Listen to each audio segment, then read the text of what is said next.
US visa ઇન્ટરવ્યૂમાં તમે જે dressing કરીને જાઓ છો, તમે જે કપડાં સિલેક્ટ કરો છો એ મેક શ્યોર કરજો કે બનેટા તમારા સ્કિન ટોનને સૂટ થાય એવા તમે કલર સિલેક્ટ કરજો.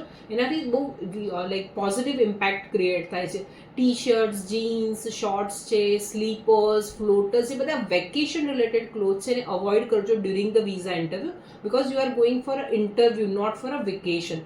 સેકન્ડ મોસ્ટ ઇમ્પોર્ટન્ટ વસ્તુનું જે તમારે ધ્યાન રાખવાનું છે કે જે તમે ડોક્યુમેન્ટ્સ તમારા સાથે કેરી કરો છો એને એક પ્રોપર પ્રોફેશનલ ફોલ્ડરમાં ઓર એક ફાઇલમાં લઈને જજો. Don't bring them in a plastic bags, because plastic bag unnecessary ત્યાં ઘણો બધો અવાજ ક્રિએટ કરતી હોય છે ને which is not creating good impression in front of visa officer. કદાચ આ અનનેસેસરી નોઇઝના લીધે વિઝા ઓફિસર ડિસ્ટર્બ થઈને કંઈક નેગેટિવ ડિસિઝન પણ લઈ શકે છે. સો મેક શ્યોર કરજો તમારું ડ્રેસિંગ જેટલું પ્રોપર હશે એ તમારા ઇન્ટરવ્યૂમાં ક્યાંક ને ક્યાંક તમને મદદરૂપ થશે, because first impression is last impression.